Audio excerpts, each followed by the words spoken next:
पिछले लेक्चर में हमने आपसे डिस्कस किया था कि regression analysis, how the regression analysis make a predictions and we have to develop a straight line। और उस स्ट्रेट लाइन को हमने कैसे अंडरस्टैंड किया, हमने एक स्कैटर डायग्राम बनाया जिसमें हमने टेस्ट स्कोर्स और जो सेल्स पर्सन थे उनकी वीकली सेल्स देखी, और फिर उसके बाद हमने स्कैटर डायग्राम के थ्रू कुछ एक जो कंक्लूजन्स थे जो स्कैटर डायग्राम रिवील कर रहा था वो हमने डिस्कस किया। फिर उसके बाद हमने रिग्रेशन इक्वेशन के लिए जो स्कैटर पॉइंट्स थे मेरे पास, उन पॉइंट्स के बेस के ऊपर मैंने एक स्ट्रेट लाइन ड्रॉ करने की कोशिश करी, और वो जो स्ट्रेट लाइन ड्रॉ करने की कोशिश करी उसके लिए मैंने अपनी जजमेंट लगाई। On the basis of my judgement I try to draw the different lines. लेकिन क्या हुआ कि वो जो लाइन थी अब वो वेरी कर रही थी पर्सन टू पर्सन। जब वो वेरी कर रही थी तो हमें दिक्कत आ गई कि अब इन 4 लाइंस में से कौन सी लाइन जो है वो बेस्ट फिट लाइन है। तो क्योंकि हर आदमी ने जो अपना विवेक था वो लगाया और उसके बाद उसने अपनी लाइंस ड्रॉ करी तो वो कुछ डिफरेंट थी, और उन डिफरेंट लाइंस में से हम अब उसमें से कैसे चूज करें।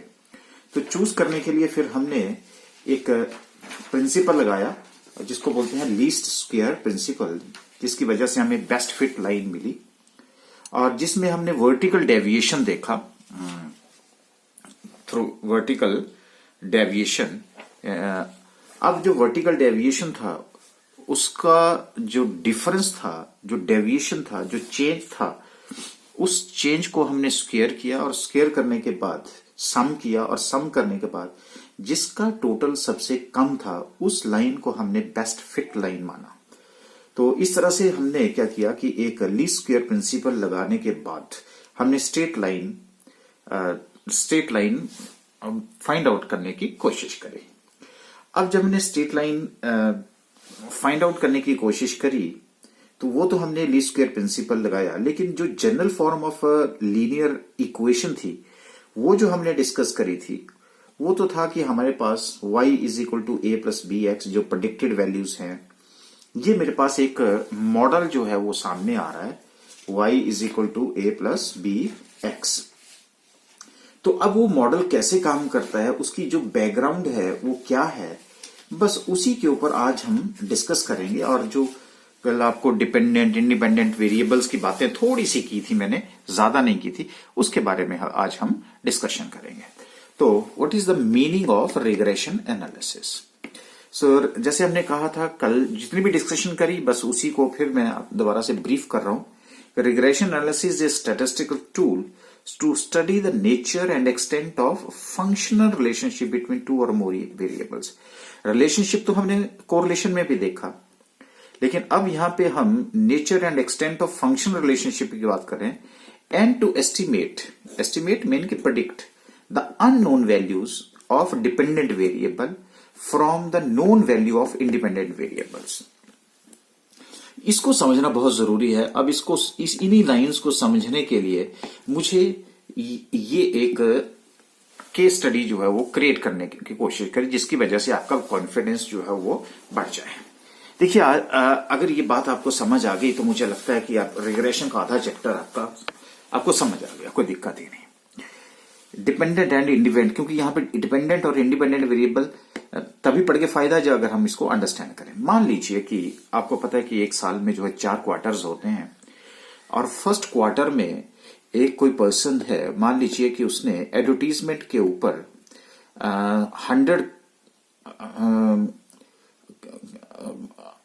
100 रुपीज लिख लेते हैं, कोई दिक्कत नहीं है, या अगर आप 100 करोड़ बोल सकते हैं, मतलब जो भी आपकी इच्छा है, कि 100 रुपीज अगर एडवर्टीजमेंट के ऊपर खर्च करता है तो उसकी जो सेल है वो 500 रुपीज होती है। ठीक है, सिंपल, क्योंकि हमें तो कंसेप्ट क्लियर करना है। सेकेंड क्वार्टर में अगर वो 90 रुपीज उसने एडवर्टीजमेंट करी तो सेल जो है वो 450 हो जाती है। थर्ड क्वार्टर में उसने एडवर्टीजमेंट अगर 80 रुपीज की तो सेल हो जाती है 390 की। 95 रुपीज की अगर वो सेल करता है तो सेल हो जाती है 480 की। तो अब क्या है कि यहां तक हमने एडवर्टीजमेंट को बोल दिया एक्स और सेल को बोल दिया वाई, क्योंकि कल हम आपको एक फिक्स नेचर दे रहे हैं कि नहीं जी वाई से अपना जो है वो डिपेंडेंट वेरिएबल होता है और एक्स जो है वो इंडिपेंडेंट वेरिएबल होता है। देखिए आज हम सारी बातें आपके साथ डिस्कस करेंगे और आप देखेंगे कि आप भी पलट जाएंगे कि अच्छा ये तो फिक्स नहीं होता, ये तो वेरी करता रहता है, और कैसे करता है वो सारा कंसेप्ट आज हम बात करेंगे। मान लीजिए कि नेक्स्ट ईयर फर्स्ट क्वार्टर यानी कि वैसे रूटीन में फिफ्थ क्वार्टर में वो कहता है एडवर्टीजमेंट के ऊपर अगर मैं 125 रुपए खर्च करूं तो बताओ कहता सेल्स कितनी होगी। लो जी अब यहां पे है नहीं। अच्छा इसका मतलब क्या हुआ यहां पे देखिए, अब ये जो सेल्स है ये किसके ऊपर डिपेंड कर रही है सर? एडवर्टीजमेंट पे। देखो ना, अगर मुझे सेल की प्रेडिक्शन करनी है तो किसके ऊपर डिपेंड करती है? एडवर्टीजमेंट के ऊपर। तो मैंने क्या लिख दिया, सेल्स डिपेंड्स ऑन एडवर्टीजमेंट। कोई दिक्कत जी? तो अगर मुझे इस क्वेश्चन मार्क का आंसर देना है तो उसके लिए मुझे क्या देखना पड़ेगा? एडवर्टीजमेंट। क्योंकि पहले मेरे पास डेटा क्या है कि 95 पे इतनी होती है, इसके ऊपर इतनी होती है, इसके ऊपर इतनी होती है, इसके ऊपर इतनी होती है। अब आपसे पूछ लिया कि बताइए अगर मैं एडवर्टीजमेंट 125 रुपए करूं तो बताइए सेल कितनी होगी। तो मैंने क्या लिखा जी, मैंने लिखा कि ये वाली फिगर क्वेश्चन मार्क किसके ऊपर डिपेंड करता है? 125। तो मैंने लिख दिया सेल्स डिपेंड्स ऑन एडवर्टीजमेंट। कोई परेशानी जी? नहीं। अच्छा अब आप बताओ कि सेल्स को मैंने क्या लिखा? वाई। ये देखो वाई। और एक्स को क्या मैंने लिखा है? एडवर्टीजमेंट को एक्स सिंबल दिया है। तो अब मैं क्या लिखूंगा? मैं लिखूंगा वाई डिपेंड्स ऑन एक्स। ठीक है जी, यहां पे y depends on x।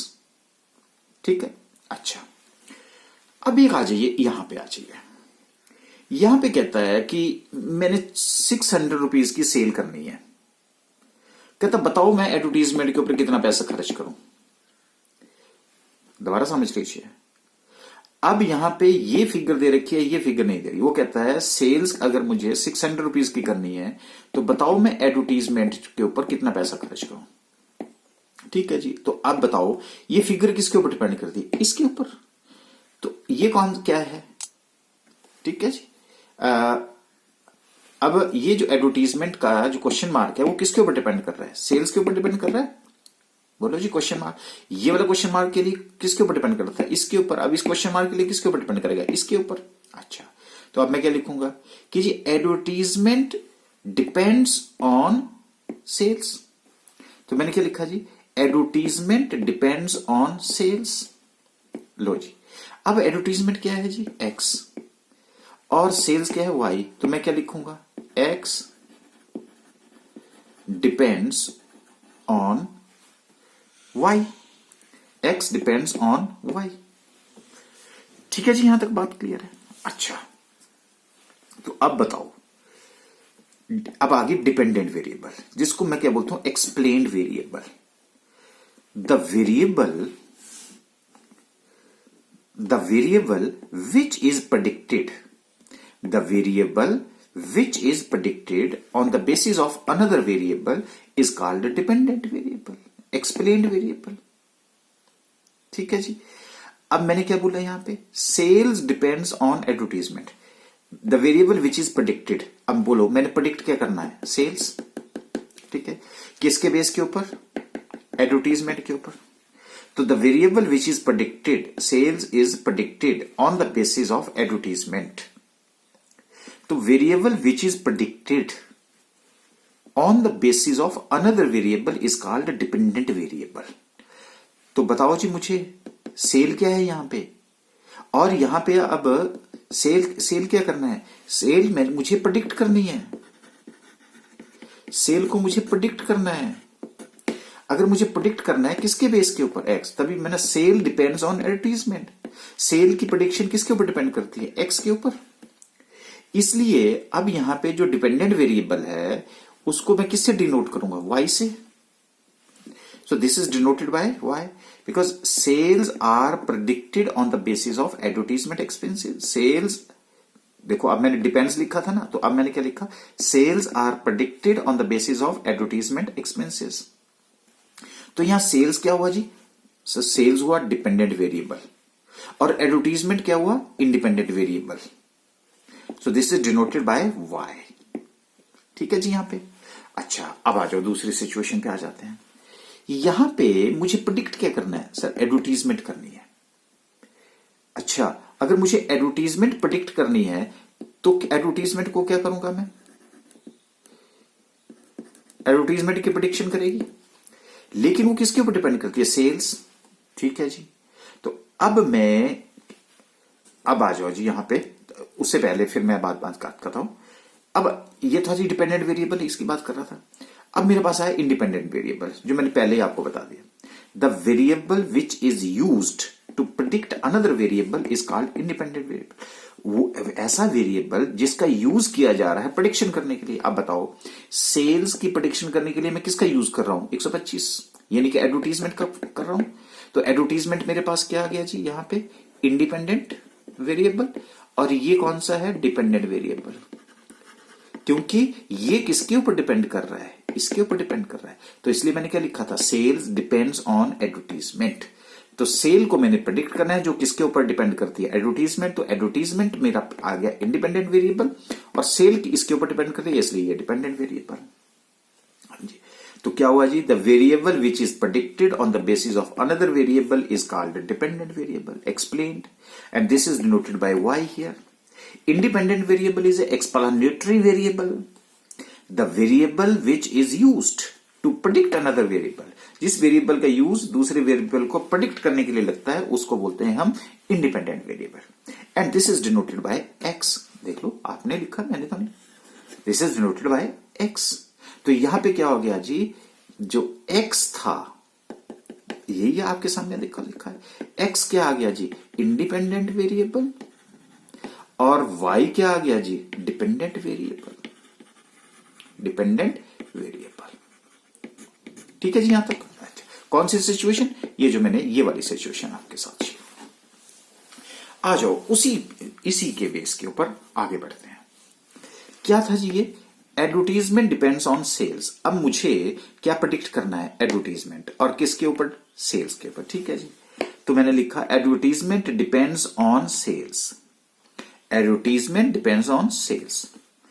So advertisement expenses is predicted. देखो जी, advertisement expenses is predicted on the basis of sales. ठीक है। तो बताना जी मुझे आप किसको प्रेडिक्ट करना है? इसको। जब इसको डिपेंड करना है तो ये क्या बन गया जी मेरा? Dependent variable. और किसका यूज करना है? सेल्स का। तो ये क्या बन गया जी मेरा? Independent variable. तो क्या हुआ जी? एडवर्टीजमेंट, ठीक है जी, डिपेंडेंट वेरिएबल, और सेल्स मेरी क्या बनेगी? इंडिपेंडेंट, क्योंकि advertisement expenses predicted on the basis of sale. Sale के ऊपर डिपेंड करता है कि एडवर्टीजमेंट का एक्सपेंसेस है, और ये मुझे गिवन है, जो गिवन है यहां पे। तो डिपेंडेंट वेरिएबल क्या बन गया जी मेरा? एक्स बन गया यहां पे। यहां क्या था जी? वाई था। तो so this is denoted by x. लो जी, this is denoted by x. और इंडिपेंडेंट वेरिएबल कौन सा है? वाई है। ये लिखो जी, आपके सामने ही है। तो अब बताओ, यहां को परमानेंट है। एक्स इंडिपेंडेंट वेरिएबल भी हो सकता है, एक्स डिपेंडेंट वेरिएबल भी हो सकता है, वाई डिपेंडेंट वेरिएबल भी हो सकता है, और इंडिपेंडेंट वेरिएबल भी हो सकता है। तो मुझे लगता है कि अब आपको डेफिनेशन को क्रैम करने की जरूरत नहीं है, रट्टा लगाने की जरूरत नहीं है, क्योंकि यही फैक्ट्स हैं, यही बेस है। इसी के ऊपर आपकी जो है वो बहुत सारी मंजिल जो है वो बनेगी। इसलिए जब तक आपको डिपेंडेंट और इंडिपेंडेंट वेरिएबल के बीच का डिफरेंस पता नहीं होगा, तब तक आप आगे कुछ भी समझ नहीं पाओगे। तो इस तरह से अब मुझे लगता है कि इस इंस्टांस से आपको क्लियर हो गया कि जो निकालना है वो मेरी प्रेडिक्शन है। अगर वो मेरी प्रेडिक्शन है तो वो डिपेंडेंट है, जो दे रखा है वो इंडिपेंडेंट है। यहां मुझे ये ढूंढना है तो इसलिए ये डिपेंडेंट है, किसके ऊपर है, 600 के ऊपर है। क्योंकि आगे भी मैं इसी इंस्टांस को यूज करूंगा आपको कंसेप्ट समझाने के लिए, तो इसलिए मैंने थोड़ा सा आज इस इंस्टांस से आपको सिर्फ क्या समझाया, डिपेंडेंट एंड इंडिपेंडेंट वेरिएबल की बातें आपको समझाई। ठीक है जी। अब आपको बात, आप इन्हीं पॉइंट्स के बेस के ऊपर इसको भी बना सकते हो, क्योंकि ये वाला पॉइंट मैंने किसके ऊपर बनाया था, सेल्स डिपेंड्स ऑन एडवर्टीजमेंट। अब आप किसके ऊपर बनाओगे, advertisement expenses predicted on the basis of sale. तो यहां पे आप लिख सकते हो the variable which is predicted on the basis another variable dependent variable and which is denoted by x. यहां कौन सा होगा, एक्स, क्योंकि वो y के ऊपर डिपेंड कर रहा है, और y is a independent variable, x is a dependent, क्योंकि ये डिपेंड इसके ऊपर कर रहा है।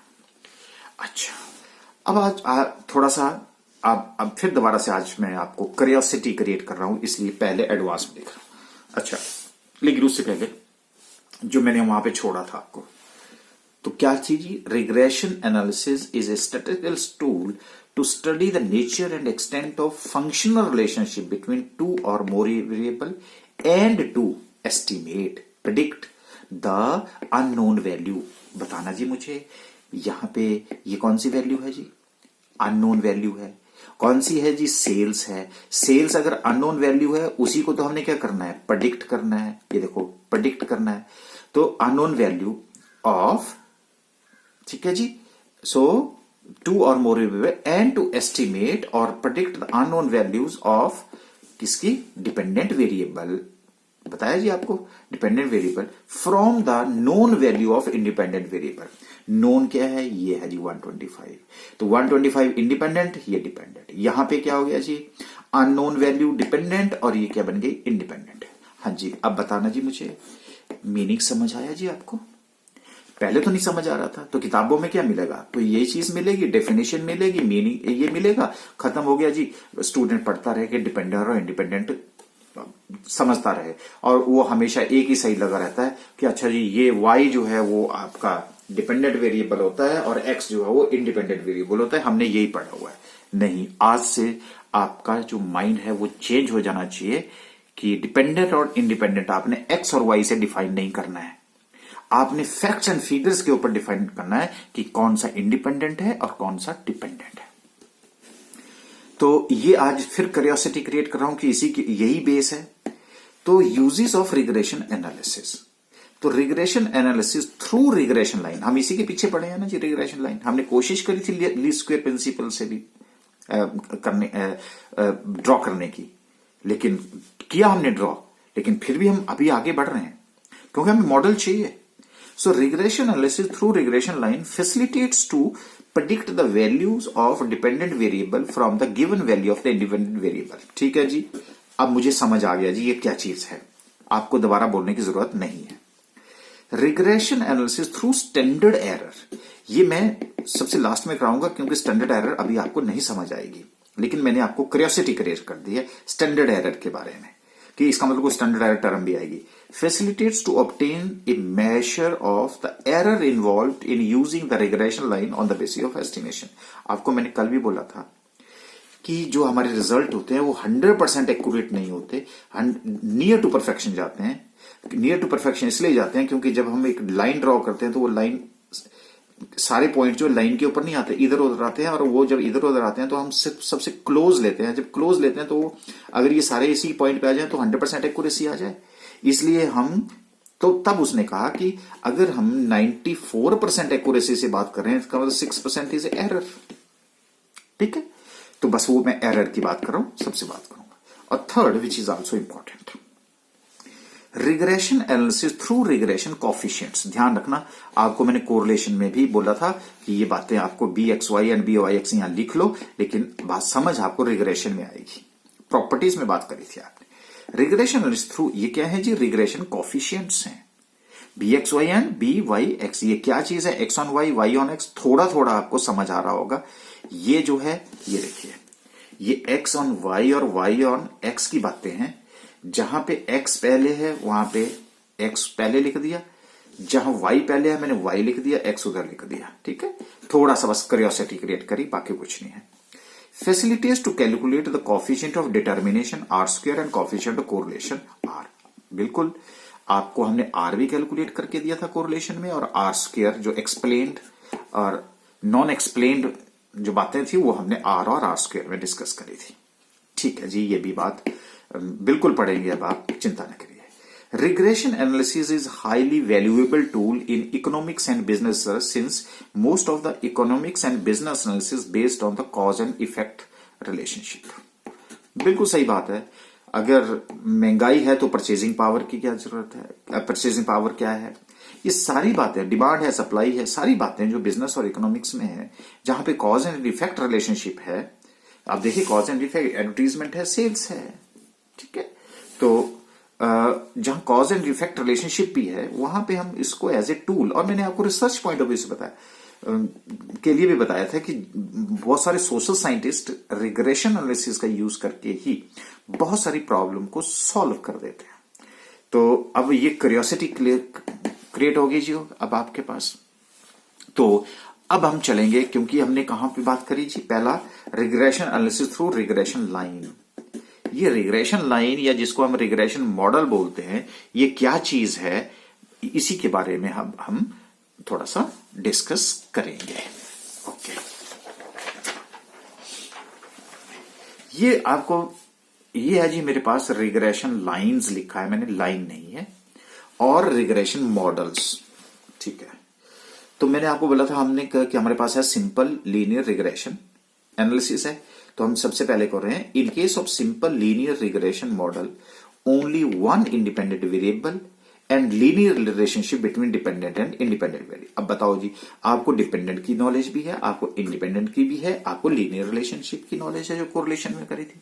और जब हम सिंपल रिग्रेशन की बात करते हैं तो हमारे पास सिर्फ एक इंडिपेंडेंट वेरिएबल है। मल्टी होता तो हमारे पास 2, 3, 4, जैसे मान लीजिए आपकी जो क्रॉप है, फसल जो है, वो किसके ऊपर डिपेंड करती है? सर बारिश के ऊपर, रेन के ऊपर, सिर्फ रेन के ऊपर। अगर रेन होगा तो मेरा क्या है, सिर्फ एक ही वेरिएबल है। It means crop depends upon rain. तो रेन यहां मेरा क्या हो गया, इंडिपेंडेंट वेरिएबल, और क्रॉप मेरा क्या हो गया, डिपेंडेंट वेरिएबल। सर ये तो बड़ी जल्दी समझ आ गया अब हमें, बिल्कुल आएगा। लेकिन आप बताना मुझे कि अगर मैं एक ही वेरिएबल लूंगा तो वो क्या होगा, सिंपल, उसको बोलते हैं सिंपल लीनियर रिग्रेशन मॉडल। लेकिन अगर आप बोलेंगे नहीं सर रेन पे नहीं डिपेंड करता, कई स्टूडेंट ये बोलेंगे, वो बोलेंगे सर रेन पे नहीं है, वो टाइप ऑफ सॉइल के ऊपर भी डिपेंड करता है, जमीन कैसी है। सर वो तो फर्टिलाइजर के ऊपर भी डिपेंड करता है कि आपने खाद डाली है कि नहीं डाली। सर नहीं, वो तो सर सीड के ऊपर भी डिपेंड करता है, बीज कैसा था आपका। लो जी, अब क्या हुआ, क्रॉप एक और जो फैक्टर्स इंडिपेंडेंट आ गए वो बहुत सारे आ गए। तो सॉइल भी आ गई, रेन भी आ गई, फर्टिलाइजर, सीड। लेकिन कौन कितना इफेक्ट करता है, कौन कितना इफेक्ट करता है, वो हमने आर स्क्वायर से कैलकुलेट किया था। स्टार्टिंग है, अगर मैं सारे फैक्टर्स के साथ इसको स्टडी करूंगा तो उसको बोलेंगे सिंपल नहीं, मल्टी। उसको बोलते हैं multi regression model. Multi regression model का मतलब है कि जहां पे इंडिपेंडेंट फैक्टर्स एक से ज्यादा होते हैं, और वो बहुत टफ हो जाता है।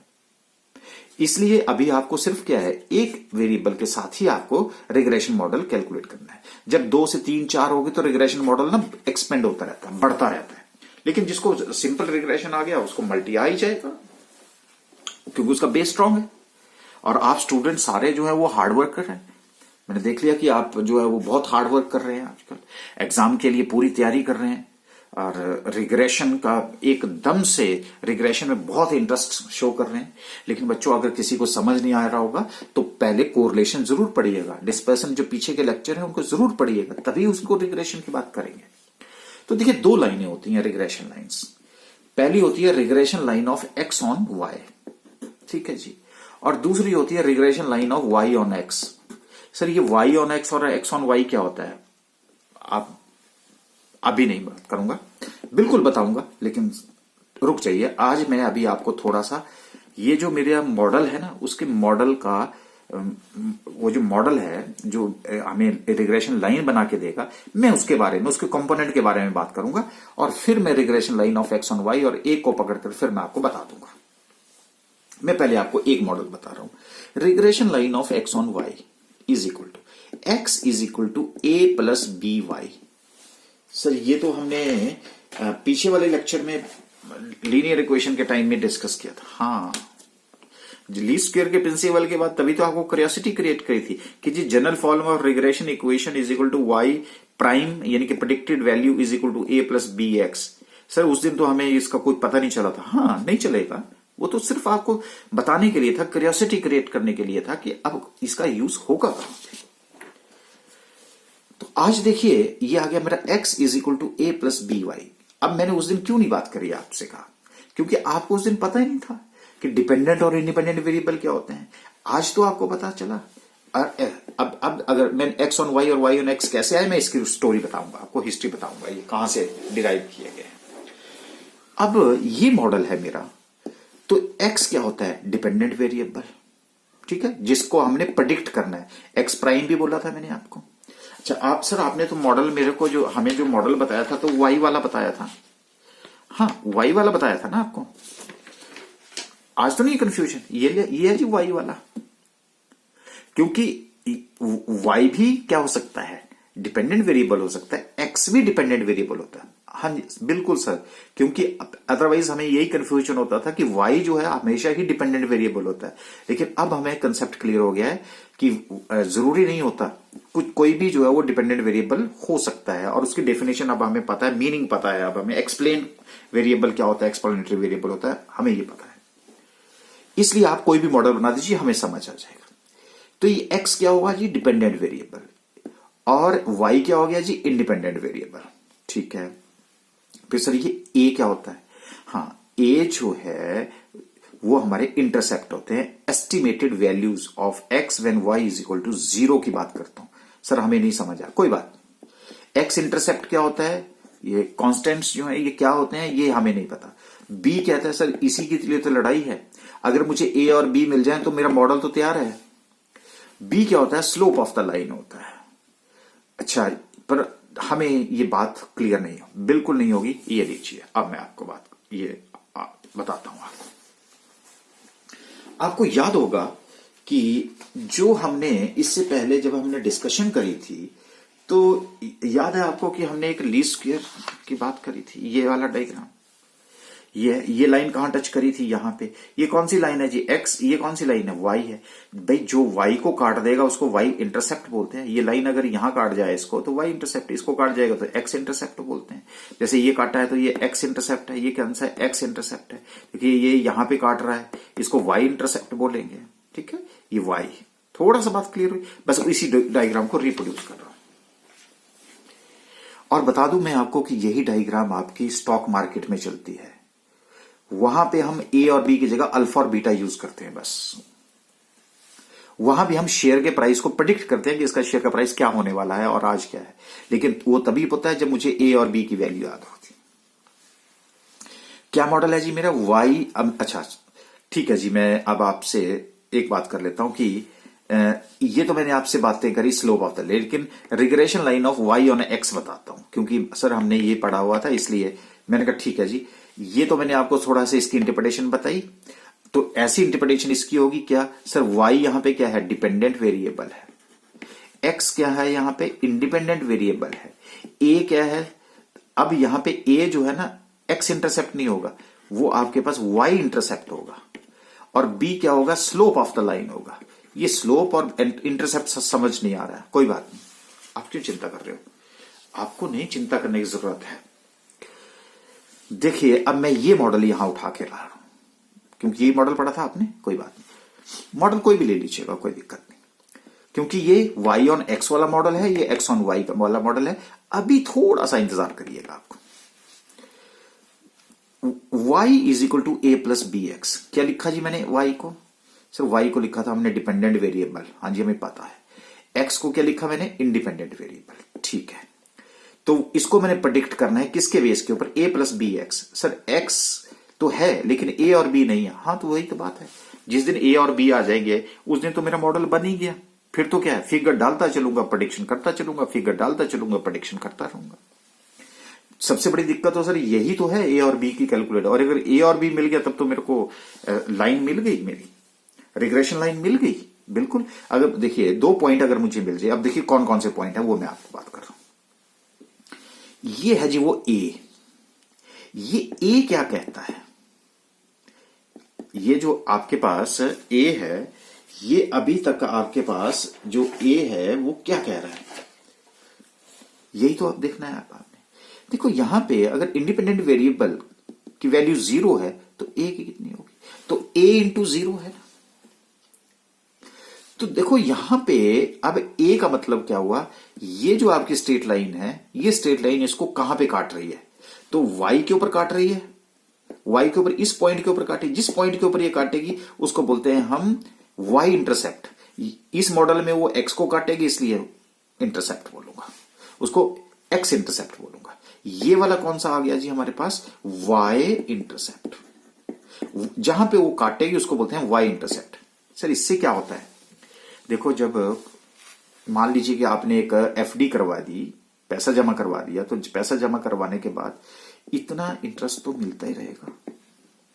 ये देखो ये कौन फिक्स्ड है, तो ये वाली जो रिटर्न है ये यहां से लेकर के यहां तक, ठीक है, ये मेरे पास 0 भी होगा ना अगर, तो ये रिटर्न यानी कि मार्केट किधर भी गिर जाएगी तो ये वाली रिटर्न मुझे मिलती रहेगी। मान लो ये है 4 लाख, अगर मेरा ये 0 पे है मार्केट तो भी 4 मिलेगा क्योंकि मेरी एफडी हुई है, वैसे बता रहा हूं।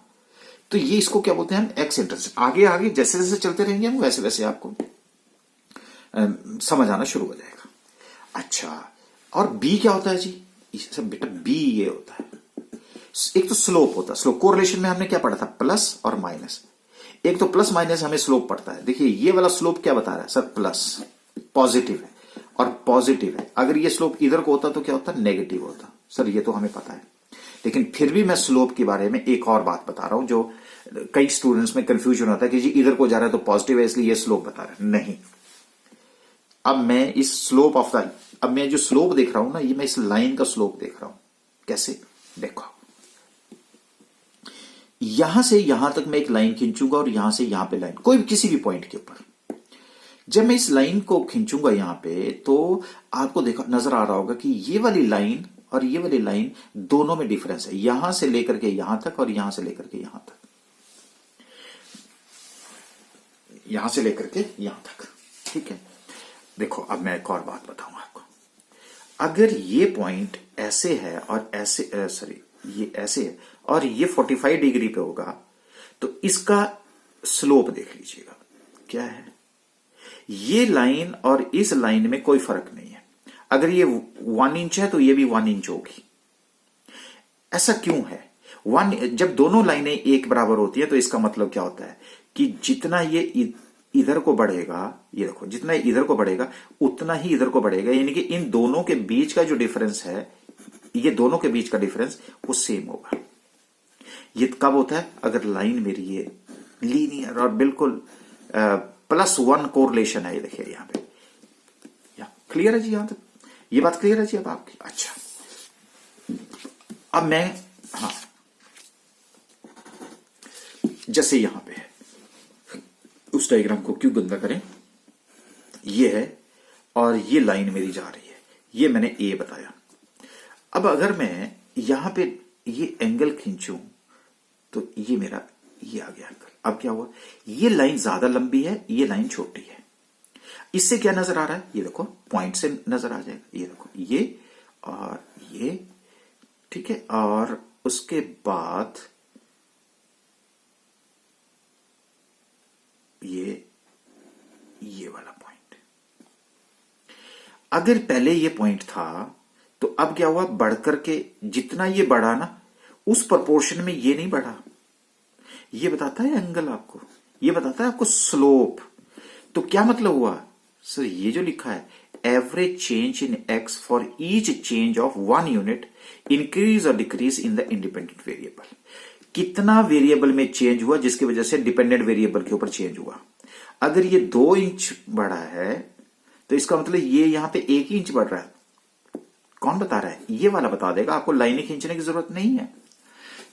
तो ये क्या बताता है आपको, स्लोप। देखो मैं एक और इंस्टांस बता देता हूं, मान लो ये वाला है, अगर ये लाइन जो है ना बिल्कुल स्टीप हो जाए, ऐसे हो जाए, फिर देखो, फिर ओहो हो, ये देखो अब ऐसा बन गया एंगल।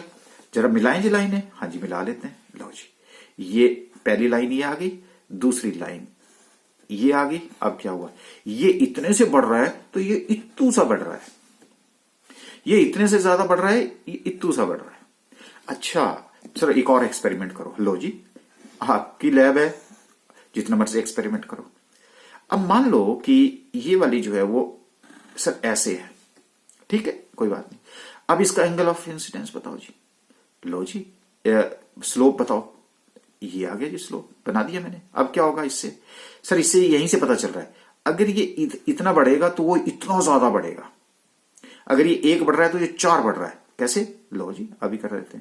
ये पहला पॉइंट आया, उसके बाद हमने इसको इतना इंक्रीज किया।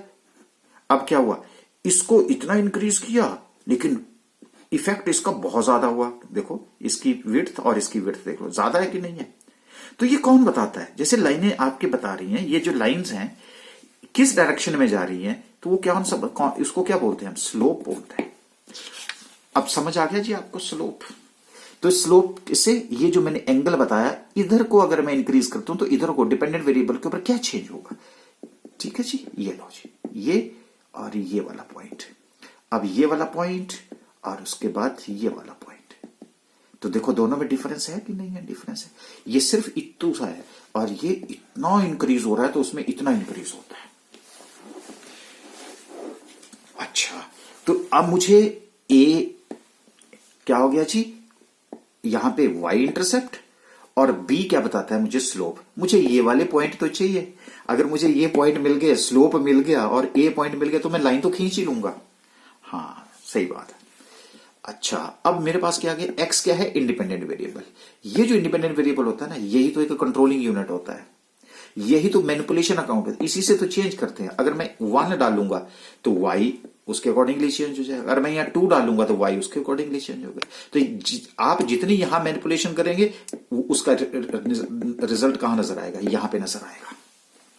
हाँ जी, यहां तक बात क्लियर होगी जी। सर डायग्राम से अब हमें बहुत सारी बातें क्लियर हो गई हैं। तो x क्या है जी, डिपेंडेंट वेरिएबल है जिसको हमने प्रेडिक्ट करना है, जो किसके ऊपर डिपेंड करता है, a के ऊपर। a का मतलब सर यहां पे इस मॉडल में x इंटरसेप्ट है, लेकिन इस मॉडल में इसको y, क्योंकि उधर वो OY और OX होगा, बिल्कुल बताएंगे।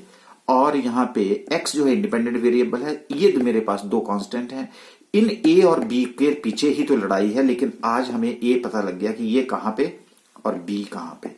अगर मुझे ये लाइन अगर यहां पे ड्रॉ की गई है तो मेरे पास तो a भी आ गया और मेरे पास b भी आ गया डायग्राम से, ठीक है। और अगर मेरे पास ये दोनों आ गए तो मेरा तो मॉडल बन गया। तो मैं x डालता रहूंगा, मैनिपुलेशन करता हूं तो v सामने आता रहेगा।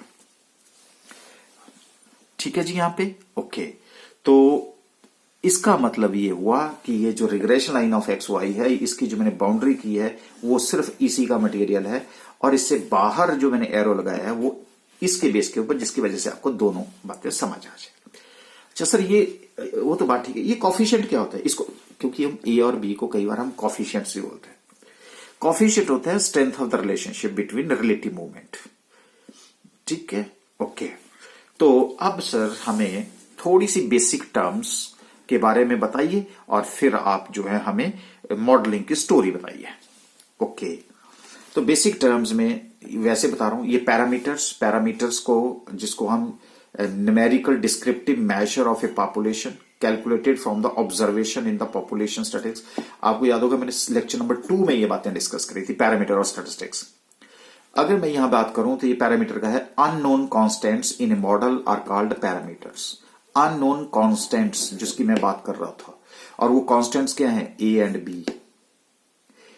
वी, क्योंकि y आपका डिपेंडेंट, x इज इंडिपेंडेंट। थोड़ा सा मैं आपको उस टर्म्स में आपको बता रहा हूं। तो a and b estimated regression coefficients होते हैं, और कॉफिशिएंट क्या होता है जी, strength of relationship between relative measurement. Coefficient मैंने पहले भी बताया था सेकंड लेक्चर में, फिर भी a and b are parameters. ये मैं आपको पॉपुलेशन से अगर लूं तो पैरामीटर होता है, अगर मैं सैंपल से लूं तो मेरी स्टैटिस्टिक्स होती है। इतना सा फर्क होता है और बाकी कुछ नहीं। तो ए एंड बी आर, इनको मैं क्या लिख रहा हूं जी, यहां पे एस्टिमेटेड, बस इसके ऊपर फोकस रखना, एस्टिमेटेड रेगुलेशन का, क्योंकि इसी के बेस के ऊपर हमने एस्टिमेशन करनी होती है।